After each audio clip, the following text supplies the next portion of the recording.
आज हम बात कर रहे हैं कि कंपनी बनती कैसे है, how is it formed. Company के बनने को क्या बोलते हैं आप, फॉर्मेशन या इनकॉर्पोरेशन? तो डेफिनेटली आप क्या नाम यूज करते हैं कंपनी के बनने में? इनकॉर्पोरेशन।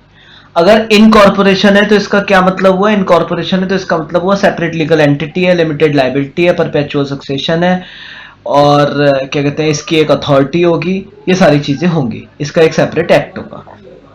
तो वो तो हमें पता है। सर कंपनी बनानी है, क्या करें? कंपनी बनानी है, सबसे अच्छा तरीका बताऊं तो एक चार्टेड अकाउंटेंट्स के पास जाओ, कंपनी बन जाएगी। लेकिन ये कोई सॉल्यूशन नहीं है। अगर कंपनी बनानी है तो क्या करें, क्या क्या फॉर्मेलिटी है? अच्छा चलो, वो चार्टेड अकाउंटेंट भी कैसे कंपनी बनाएगा? देखिए, लोगों को कंपनी बनानी तो वो किसे अप्रोच करेंगे? सीए को। अब सीए को तो पता होना चाहिए ना कंपनी कैसे बनेगी। तो कंपनी बनाने का प्रोसीजर कंपनीज एक्ट में दिया हुआ है। किस सेक्शन में दिया हुआ है? Section number 7 of the companies act 2013 इसने दिया है। अच्छा, कंपनी बनाएगा कौन? Which authority will incorporate the company?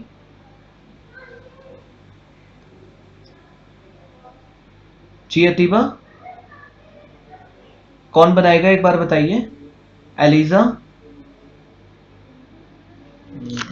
एक बार मेरे पास वॉल्यूम।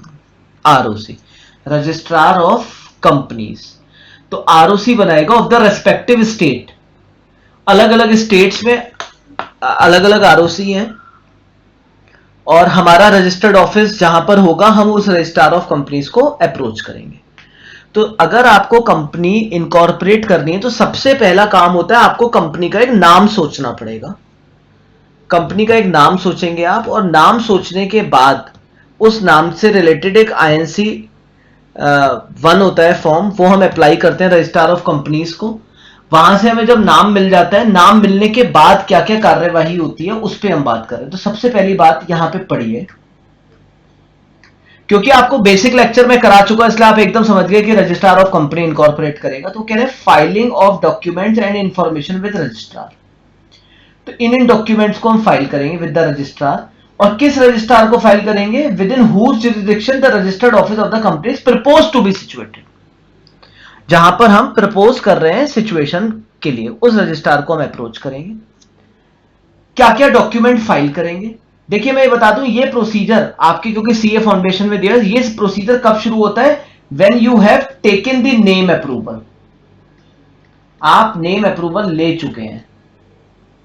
एक इसका फॉर्म होता है आईएनसी 01। आईएनसी मतलब इनकॉर्पोरेशन। आईएनसी 01 जब आप फाइल करते हैं, नेम लेते हैं, नेम भी रजिस्ट्रार से पूछ के लेना होता है। ये नहीं कि आप अपनी कंपनी का नाम रिलायंस रख दें, आप अपनी कंपनी का नाम हिंदुस्तान रख दें, या आप अपनी कंपनी का नाम ऐसा रख दें जिससे मिसलीडिंग हो, टाटा रख दें। तो बेसिकली वो नाम भी आपको रजिस्ट्रार ऑफ कंपनी से पूछ के लेना होता है। जब एक बार नाम मिल जाता है, उसके बाद की कहानी आपकी स्टडी ने दी हुई है। तो अगर हमारे यहां आता है तो आप सबसे पहले ये लिख सकते हैं कि सबसे पहले हम नेम लेंगे। नेम किससे लेंगे? रजिस्ट्रार ऑफ कंपनी से, फाइल आफ्टर फाइलिंग आईएनसी 01। अब हम ये इंश्योर हो गए कि हमारी कंपनी को एक नाम मिल गया है। वरना आप डॉक्यूमेंट किस नाम से बनाओगे? अरे ऊपर कुछ तो लिखोगे ना, किसके डॉक्यूमेंट है भाई। अगर आज आपको अपने कोई डॉक्यूमेंट देने होंगे तो ऊपर अपना नाम लिखना पड़ेगा ना। अब किसी के पास नाम ही नहीं है तो कैसे हो जाएगा? तो आपकी स्टडी ने तो सबसे बड़ी एरर करी हुई है, उसने यही नहीं बताया कि नेम अप्रूवल करना है। तो ये मैंने आपको बता दिया। सबसे पहला क्या काम क्या होगा? आईएनसी 01 फाइल करेंगे नेम अप्रूवल के लिए। नेम अप्रूव होने के बाद आपको क्या काम करना होगा? यहां से प्रोसेस स्टार्ट होता है। मेमोरेंडम और आर्टिकल बनाने होंगे, और इनको साइन कौन करेंगे? सब्सक्राइबर। सब्सक्राइबर कौन होते हैं? जो ये वादा करते हैं कि कंपनी बनने के बाद ये लोग कंपनी में इतने इतने इतने इतने शेयर्स लेंगे। तो सबसे पहले मेमोरेंडम एंड आर्टिकल, ये अच्छा ये क्या है? ये document required to be filed with registrar है। तो रजिस्ट्रार को आपको क्या क्या फाइल करना पड़ेगा? नाम रजिस्ट्रार ने दे दिया, बोले ठीक है साहब, आप जो है students pride education private limited बन जाओगे, जाओ। अब ये नाम मिलने के बाद अब आप मेमोरेंडम, अच्छा आप एक बात बताओ, मेमोरेंडम क्या बिना नाम लिए बन सकता था? मेमोरेंडम का पहला क्लॉज क्या होता है? Name clause. तो ये बात गायब कर दी आपकी स्टडी ने। अरे भाई मैं मेमोरेंडम डिजाइन करने जा रहा हूं, नेम क्लॉज में क्या लिखूं? तो इसलिए सबसे पहले नेम लेते हैं। नेम लेने के बाद हम रजिस्ट्रार को क्या फाइल करेंगे, मेमोरेंडम और आर्टिकल। आर्टिकल किसके बारे में बात करते हैं, पावर्स ऑफ द मैनेजमेंट, और मेमोरेंडम सर्टेन 6 क्लॉज हैं जिनके बारे में हमसे बात करेंगे। तो ये साइन कौन करेंगे, सारे सब्सक्राइबर, ये फाइल होगा। इसके अलावा क्या सब्सक्राइबर के साइन, मैंने आपको बताया था सब्सक्राइबर के साइन करके आरओसी को अगर हम भेज देते हैं कोई कंपनी इनकॉर्पोरेशन को, तो क्या आरओसी इनकॉर्पोरेट कर देगा, या उसे ये डाउट हो सकता है कि ये साइन सही है या गलत है, और वो इसके लिए किसी एक पर्सन डाउट हो सकता है। तो कैसे हम वेरीफाई करें कि ये सिग्नेचर सही है, क्या आरओसी घर आके चेक करे, तो कैसे वेरीफाई करेगा?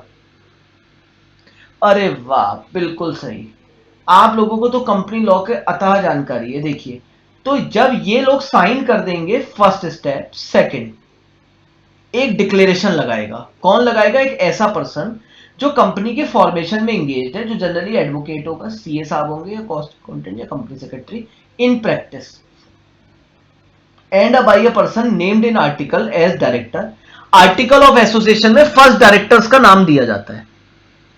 तो डिक्लेरेशन कौन कौन करेगा कि ये सही है सिग्नेचर वगैरह, और ये पर्टिकुलर सही है भाई, मेमोरेंडम आर्टिकल इन सब्सक्राइबर ने साइन कर दिए, एक सीए, सीएस, सीएमए इन लोगों ने या एडवोकेट ने इसको वेरीफाई कर दिया, साथ में ही एंड जिसका भी नाम आर्टिकल में हमने डायरेक्टर, मैनेजर या सेक्रेटरी प्रपोज किया है, उन लोगों वो भी डिक्लेरेशन देंगे। क्या डिक्लेरेशन देंगे कि all the requirement of this act and rules made thereunder in respect of registration and matter precedent or incidental thereto have been complied with।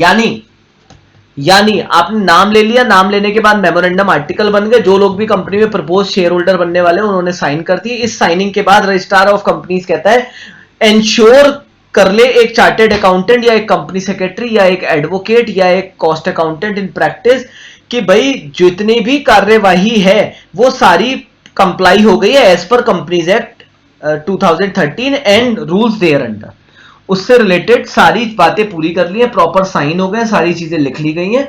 तो ये बात एक डिक्लेरेशन लगेगी।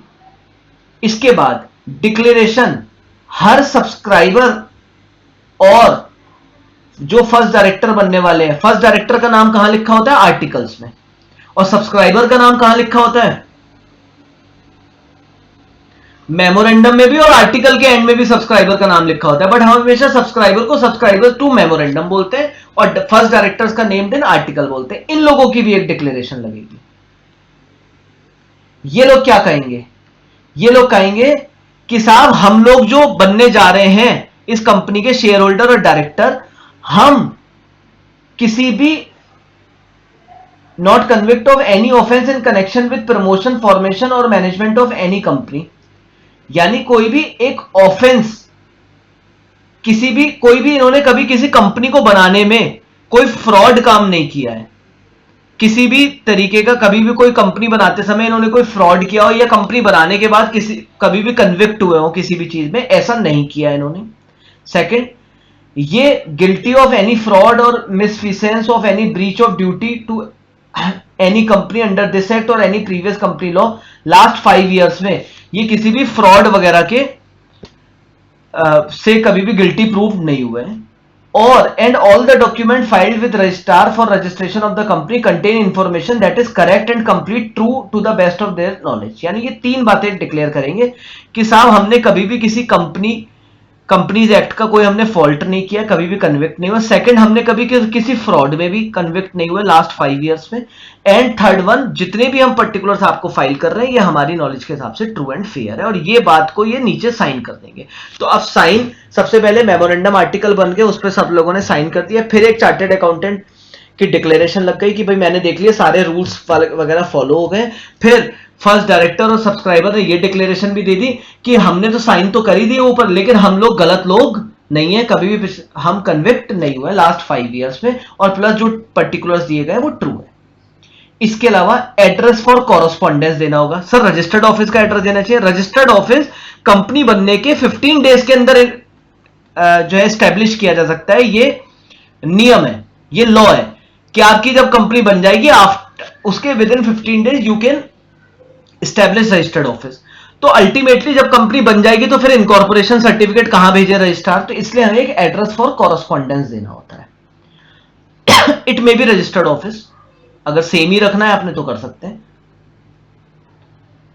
इसके अलावा पर्टिकुलर्स देने पड़ेंगे, name, surname of surname, residential address, nationality of every subscriber to memorandum.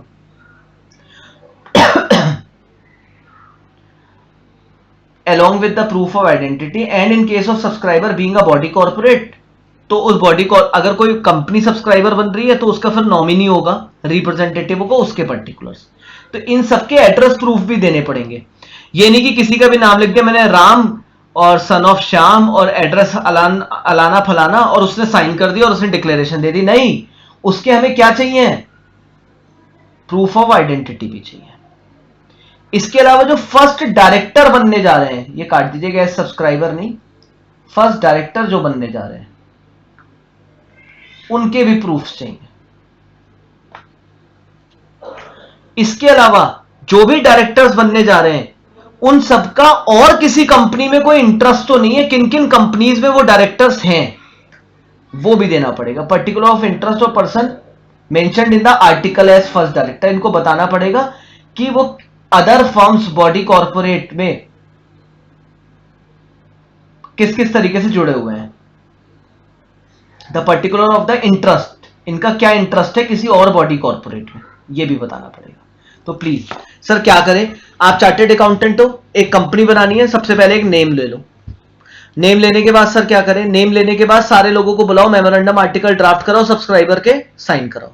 Subscriber के साइन कराने के बाद एक डिक्लेरेशन दो कि तुमने सारा कंपनीज एक्ट के अकॉर्डिंग सब चेक कर लिया है। इसके अलावा क्या करो, जो फर्स्ट डायरेक्टर्स हैं और जो सब्सक्राइबर हैं उनसे एक डिक्लेरेशन लो कि वो कहीं कन्विक्ट तो नहीं हुए हैं, किसी कंपनीज एक्ट में तो उन्होंने कोई गड़बड़ नहीं करी है। सेकंड, वो कभी किसी फ्रॉड में कन्विक्ट तो नहीं हुए लास्ट 5 ईयर्स में।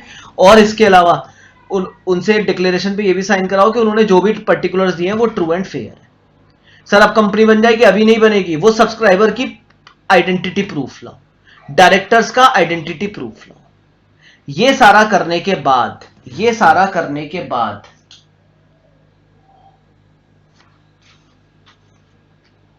ठीक है, ये सारा करने के बाद जब आप आरओसी को फाइल कर दोगे तो आरओसी आपको क्या इशू कर देगा, सर्टिफिकेट ऑफ इनकॉर्पोरेशन, और आपको अलॉटमेंट हो जाएगा एक सिन नंबर, कॉर्पोरेट आइडेंटिफिकेशन नंबर।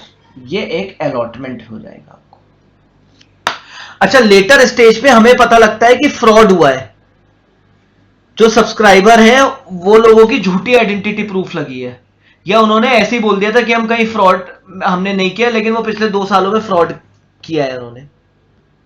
ये सब पता लगा और कंपनी अब बन चुकी है। क्या वो कंपनी सही है या उस कंपनी के अगेंस्ट कोई एक्शन लिया जा सकता है? तो कंपनी को हम इनवैलिड माने या वैलिड माने?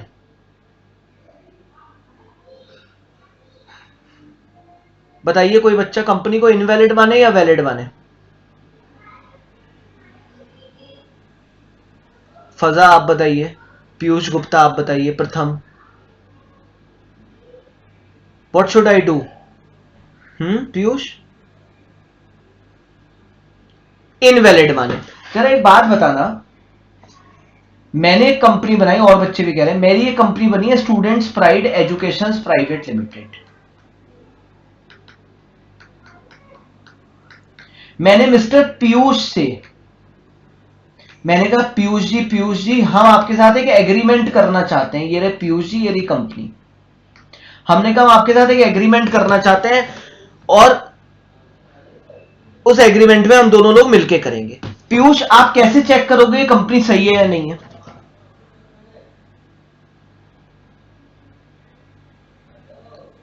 इसका क्या करेंगे, आप कहेंगे आप कंपनी है या नहीं है, इसके लिए आप अपना सिन नंबर दीजिए और अपना इनकॉर्पोरेशन सर्टिफिकेट दीजिए। ये दोनों इन्होंने चीजें देखी, एमसीए की साइट पे कंपनी रजिस्टर्ड है। क्या मानेंगे पीयूष गुप्ता, क्या मानेंगे, कंपनी सही है या गलत है? सही मानेंगे। इन्होंने स्टूडेंट प्राइड के साथ एग्रीमेंट कर लिया। कुछ दिनों बाद पता लगा स्टूडेंट प्राइड जब बनाई गई तो उसमें गलत साइन हो गए थे, उसमें गलत आइडेंटिटी लग गई और ये स्टूडेंट प्राइड कंपनी गलत है। अब पीयूष के कॉन्ट्रैक्ट का क्या होगा? तो पीयूष तो बर्बाद हो जाएगा। तो ऐसे तो भारत में कोई भी किसी कंपनी के साथ एग्रीमेंट करेगा तो उसे डर ये होगा कि यार ये कंपनी गलत प्रूव हो गई तो मेरे तो कॉन्ट्रैक्ट इनवैलिड हो जाएंगे। सो अगर आपको इनकॉर्पोरेशन सर्टिफिकेट मिल गया है तो माय डियर आप रेट्रोस्पेक्टिव खत्म नहीं हो सकते। आपके अगेंस्ट एक्शन तो लिया जा सकता है, लेकिन बहुत सारे आउटसाइडर तो अब आपके साथ काम करने लगेंगे ना। उन्होंने तो ये मान लिया कि रजिस्ट्रार ने आपको सर्टिफिकेट दे दिया है, तो अगर रजिस्ट्रार ने आपको इनकॉर्पोरेशन सर्टिफिकेट दे दिया है तो क्या मानने लगेंगे? वो तो यही मानेंगे ना, पीयूष तो यही मानेंगे ना कंपनी सही होगी। बाद में कंपनी गलत प्रूव हो गई तो क्या पीयूष ने जो एग्रीमेंट किया वो बेकार हो जाएंगे? तो कहते हैं ऐसा नहीं हो सकता। इसीलिए आप ये मानिएगा कि कंपनी एक बार बन गई तो बन गई।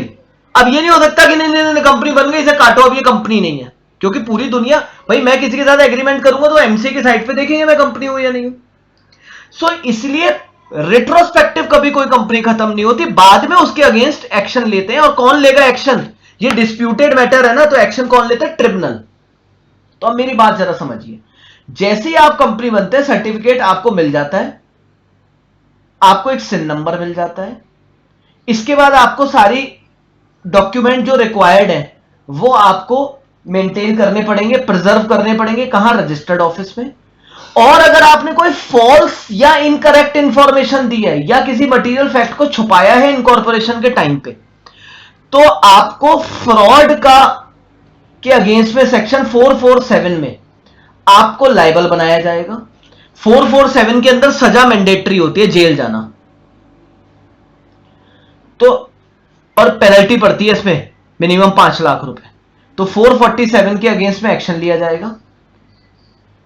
कंपनी ऑलरेडी इनकॉर्पोरेटेड बाय, देखो ये तो अगर at the time of incorporation ही पता लग गया तो भी फ्रॉड का केस माना जाएगा, और इनकॉर्पोरेशन होने के बाद पता लग गया, it is proved that the company has been got incorporated by furnishing any false, और ये सब डॉक्यूमेंट्स करने के बाद इन्होंने इनकरेक्ट वगैरह दिए हैं और बाद में पता लग गया, तो first directors shall be liable. फिर ये 447 सेक्शन में जाएंगे, इसमें पेनल्टी याद करने की जरूरत नहीं है। इसके अलावा ऑर्डर क्या दिया जा सकता है? क्या ये ऑर्डर दिया जा सकता है कंपनी एग्जिस्ट ही नहीं कर रही, ये शुरू में जो कंपनी बन गई थी गलत बन गई और इसे माना जाए कि ये बनी नहीं है, क्या ये ऑर्डर आ सकता है? भाई जिन लोगों ने गलती करी उन्हें जेल में डाल दिया, उनसे मॉनेटरी पेनल्टी वसूल ली। और मैं एक बात बता दूं, 447 में इंप्रिजनमेंट एंड वाला है, यानी कंपलसरी इंप्रिजनमेंट है, पैसों से नहीं बचेंगे, पैसे फाइन भी लगेगा और इंप्रिजनमेंट कंपलसरी है। हाँ जी, क्या ये ऑर्डर हो सकता है कि कंपनी का एग्जिस्टेंस जीरो? ये कभी नहीं हो सकता, क्योंकि अरे भैया लोगों ने पता नहीं कितनों ने कर लिया, तो क्या ऑर्डर आ सकते हैं? मेंबर्स की लायबिलिटी अनलिमिटेड कर देंगे, कंपनी का नाम रजिस्ट्रार ऑफ कंपनी से रिमूव किया जाएगा, तो पुराने केसेस तो वैलिड रहेंगे, अब रिमूव किया जाएगा, कंपनी के वाइंड अप का ऑर्डर दिया जाएगा, और कोई ऑर्डर सही लगता है जो उन्हें सही लगेगा वो पास कर सकते हैं। ए में भी ये लिखा है, ई में भी लिखा है, ठीक है। इसके अलावा एक ऑर्डर ये भी पास कर सकते हैं, मैनेजमेंट में चेंज करा दें, बोले ये जो डिफॉल्टर्स हैं इनको हटा के सरकार की तरफ से कोई डायरेक्टर्स लाए जाए, या जो कोई एक खराब आदमी था उसे हटा दिया जाए, पब्लिक इंटरेस्ट को ध्यान में रखते हुए कुछ भी कर सकते हैं, मेंबर्स और क्रेडिटर्स के इंटरेस्ट को ध्यान। पर ये कभी भी ऑर्डर नहीं कर सकता कि कंपनी का एग्जिस्टेंस जीरो है।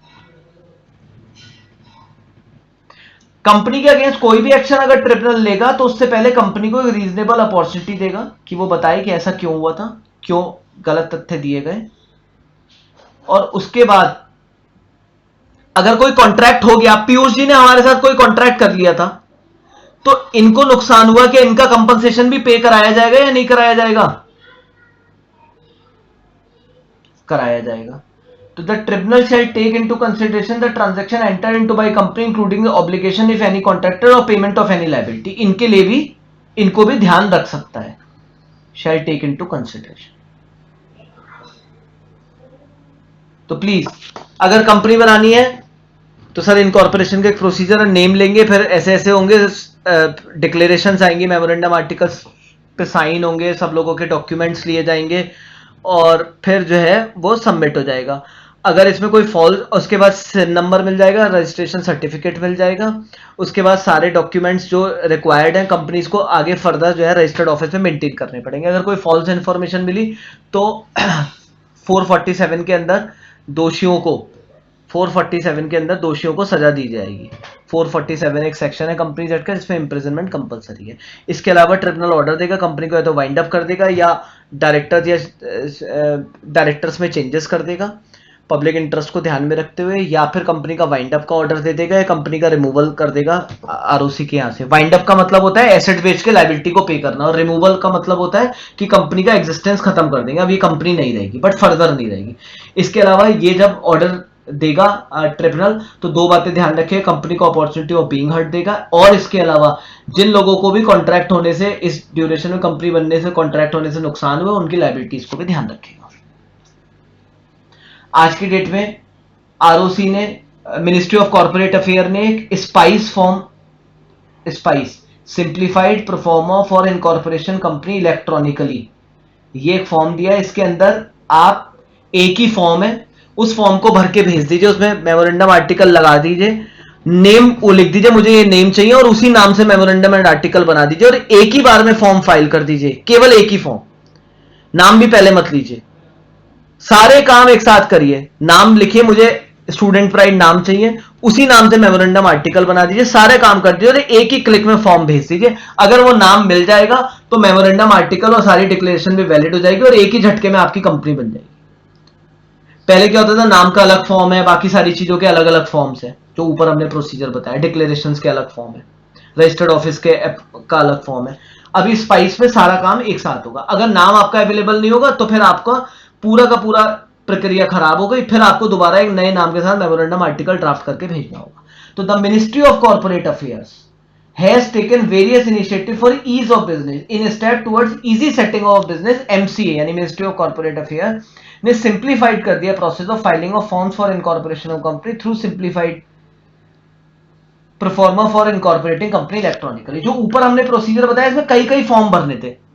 आईएनसी 01 नेम के लिए भरना था, डिक्लेरेशन के लिए आईएनसी 09 भरना था, रजिस्टर्ड ऑफिस के लिए आईएनसी 21 भरना था। तो अलग अलग फॉर्म्स भरने थे। स्पाइस में केवल एक ही फॉर्म के अंदर सब काम हो जाता है।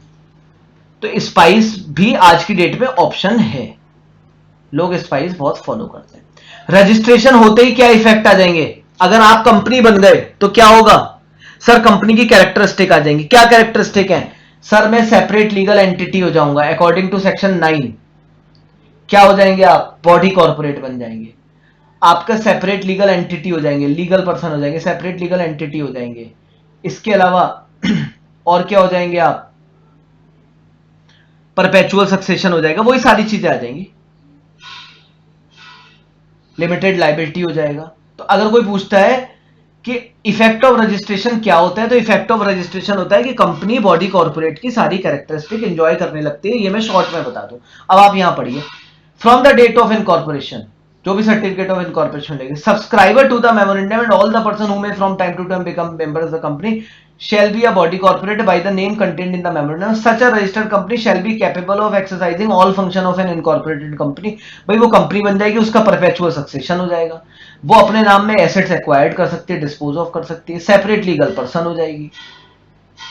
तो आपको खुद ही पता है कि कोई भी कंपनी अगर कोई कंपनी बन जाएगा तो उसका फायदा क्या होगा, जो भी कंपनी की कैरेक्टरिस्टिक है वो होने लगेंगी। तो ये आप खुद पढ़ लीजिएगा। मेमोरेंडम और आर्टिकल के इफेक्ट क्या होते हैं, बाइंडिंग इफेक्ट होते हैं। किन पर बाइंड होगा, जो साइन करेंगे और जो फर्स्ट डायरेक्टर मेंशन्ड होंगे। तो जो लोग भी आर्टिकल्स, मेमोरेंडम और आर्टिकल को साइन करते हैं, वो सारी बातें जो मेमोरेंडम और आर्टिकल के अंदर लिखे हैं उनसे बाइंड होंगे। इसके अलावा डायरेक्टर्स और मैनेजमेंट भी मेमोरेंडम और आर्टिकल की चीजों से बाइंड होंगे। तो क्या है, as per section 10 where the memorandum and article when registered, अगर memorandum article registered होगा, shall bind the company and the member to the same extent as if they respectively had been signed by company and by each member and an agreement to observe all the provision of memorandum and article। Technical बात लिखी हुई है।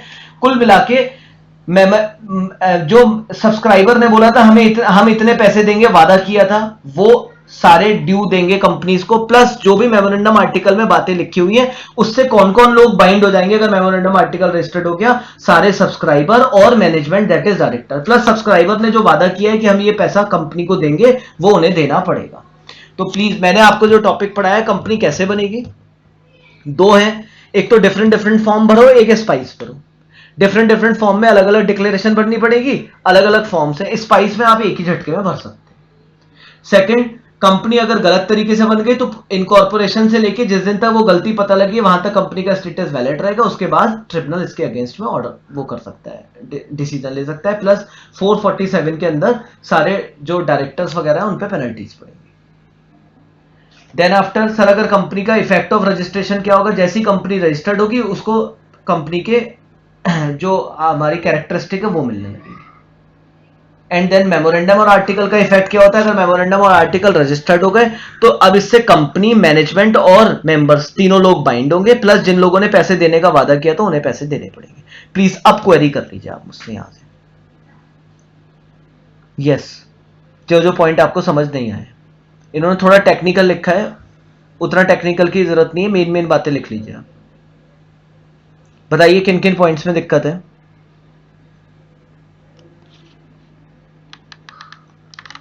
Plus indoor management और ultra vires की बात भी पूछ लीजिए।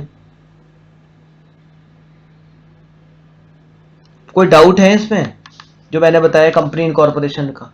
ये प्रोसीजर मुश्किल है आना,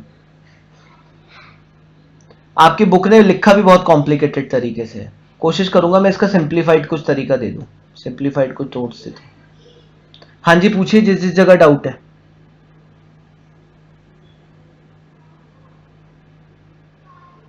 कोई डाउट है किसी को? ठीक है, देन बेटा अब ना क्लासिफिकेशन ऑफ कैपिटल, ये आपका होमवर्क है। प्लस बस एक ये पॉइंट रह गया, प्लस एक जो कंपनी की कैरेक्टरिस्टिक है शुरू में, ये दोनों बातें क्योंकि आपको अकाउंट्स वाले सर ने कैपिटल बता दी होंगे, ऑथोराइज पेडअप मैं भी पढ़ा दूंगा, प्लस एक शुरू में कंपनी की कैरेक्टरिस्टिक, बाकी हमने तो सब ये पढ़ा दिया था। एक characteristic of company, lifting of corporate wheel, ये मेरा टॉपिक है, कल ये खत्म हो जाएगा, दैट्स इट। इसके अलावा कैरेक्टरिस्टिक ऑफ कंपनी ये आपको पढ़नी है, common seal, artificial legal person, ये आपको प्लीज एक बार पढ़ने हैं। Perpetual succession, limited liability. Limited liability कितने तरीके से लिमिटेड लायबिलिटी हो सकती है?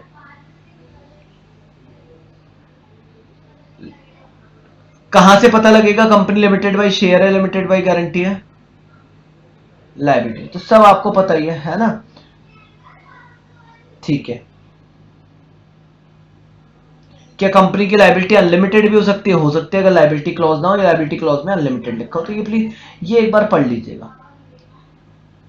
सेपरेट लीगल एंटिटी, ये कैरेक्टरिस्टिक पढ़नी है और काइंड्स ऑफ कैपिटल पढ़नी है, बस लिफ्टिंग ऑफ कॉर्पोरेट व्हील पढ़ाते ही खत्म हो गया। अच्छा, काफी सारे बच्चे मुझसे कह रहे हैं सर चैप्टर 3 और बीसीके के नोट्स दे दीजिए, आज रात लगभग कंप्लीट हो जाएंगे मेरे, तो मैं कल सुबह आपको व्हाट्सएप पे शेयर कर दूंगा। ठीक है, बाकी इसमें बताइए डॉक्ट्रिन ऑफ इंडोर मैनेजमेंट और अल्ट्रा वायरस में क्या प्रॉब्लम है? अल्ट्रा वायरस का केस क्या है अदिति? अल्ट्रा वायरस का केस क्या है? अनुज कटारिया, केस क्या था ultra vires, doctrine of ultra vires? Anuj को भी याद नहीं है। Ayush Kaushik, Ashbury railway carriage company versus Riche. और इंडोर मैनेजमेंट का केस क्या था? इशिता, इंडोर मैनेजमेंट का केस क्या था? पढ़ा नहीं है क्या? Royal British bank versus Turquand. Doctrine of indoor management किसको प्रोटेक्ट कर रहा है?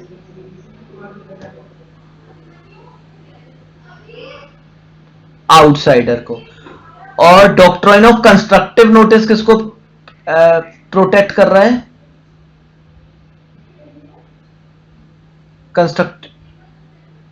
कंपनी को, बिल्कुल सही बात है। और अल्ट्रा वायरस आपने पढ़ ही लिया है ना, डॉक्ट्रिन ऑफ अल्ट्रा वायरस। तो एक बार इनको, इनमें कोई डाउट आया है कोई? वॉल्यूम आया नहीं, चलो ठीक है, तो बस अब इसको पढ़ के रखिए। कंपनीज लॉ आपका खत्म हो गया ऑलमोस्ट। ठीक है जी।